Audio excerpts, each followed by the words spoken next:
I think I'm good, but I think my main strength, it's my mind. I think it's my strongest point, it's my mind. Pierce, the numbers they don't lie. If you see during the last 15 years, my level is always kind of the same. So effort, dedication, work hard, because the talent is not enough anymore.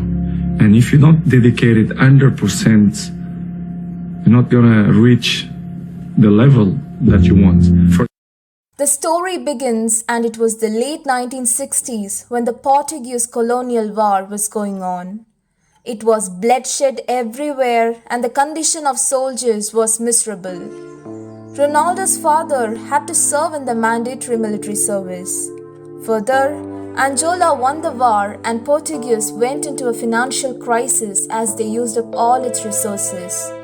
The situation became so awful, and there were no jobs for anyone. Thus, Ronaldo's father also had no resources and turned into an alcohol addict. Over the next few years, he had 3 children with his wife. His father was able to find a job as a kitman in a club and as a local gardener. It was time when Ronaldo's family got the news of the fourth. Even though his father had a job, the family knew that managing the expenses was impossible. Thus, his mother consulted a doctor if abortion was possible.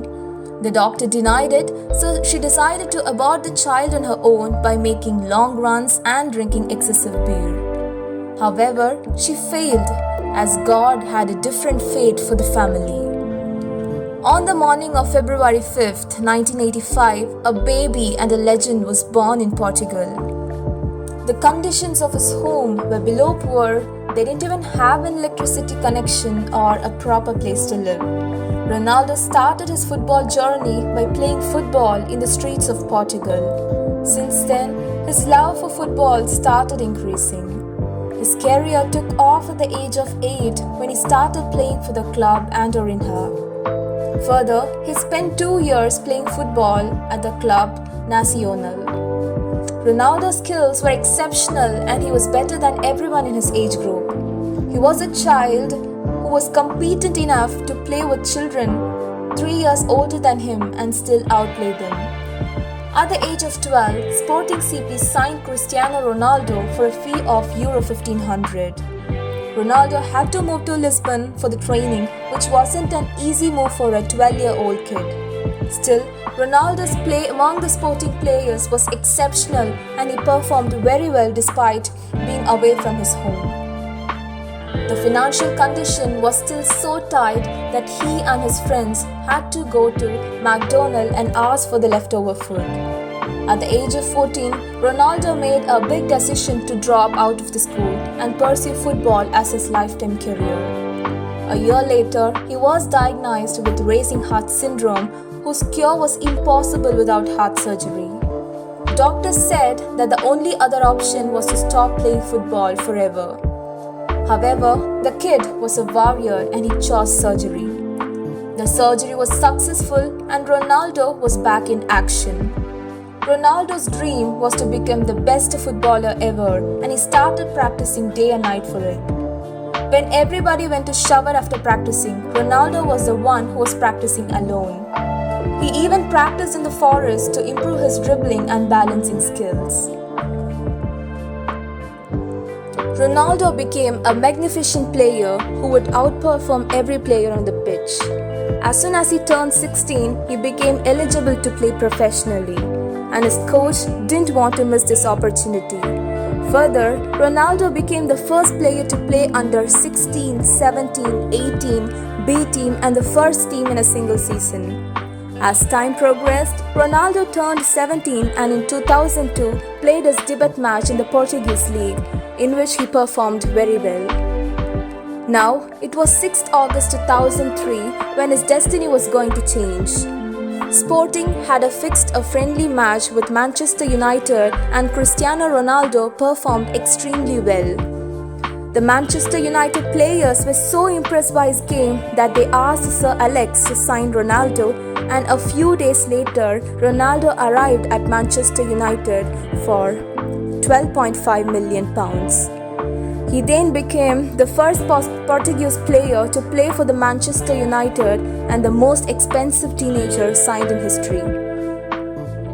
Ronaldo asked for number 28 on his jersey, but Sir Alex already knew the potential of Ronaldo, so he asked him to wear number 7 and carry on the number 7 legacy of David Beckham, George Best and Eric Cantona. This is how we got our beloved CR7.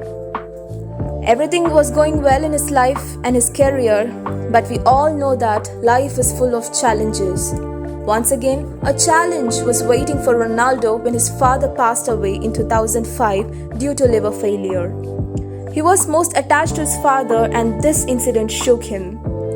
As we know, a legend never stops, and Ronaldo too didn't stop.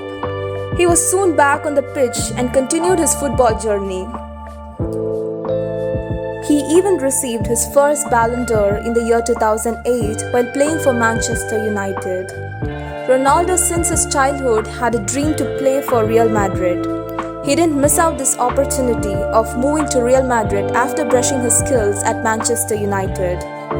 It was a whopping transfer fee of £80 million in 2009 between Real Madrid and Manchester United. Another reason for this transfer was that he now wanted to dominate the Spanish league after ruling the EPL. Also, he wanted to compete with Messi, who was also performing exceptionally well. After Ronaldo moved to Real Madrid, he was given a number 9 jersey as number 7 was with Raul. He got back number 7 when Raul retired. He then continued to perform well in the Spanish league, won his first La Liga trophy, kept on scoring goals and earned his 5th Ballon d'Or. Even after receiving so much success and fame in Real Madrid, Ronaldo didn't stop. He then moved to Juventus from Real Madrid. Push myself all the time to be the best. As I say many times, in my opinion, I'm the best because I think we have to think like that. Not just in my job, but you have to think in your job you are the best. He is consistent at the top and there are no limits for him. He is never satisfied with his training and continues to strive for improvement. There is undoubtedly a lot to learn from this legend. And here are the most powerful 5 lessons to learn from him. Number 1, have strong work ethic. Number 2, stay consistent. Number 3, take risks. Number 4, if you want to do something, go after it with all your might. Number 5, it is relatively difficult to stay on the top as compared to reaching the top. Ronaldo is undoubtedly one of the most hardworking personalities in the football industry. He is a guy who has made an empire from the sand, and his dedication towards his goals is just commendable. So that's all about Cristiano Ronaldo's success story. I hope you enjoyed it and learned a lot from it.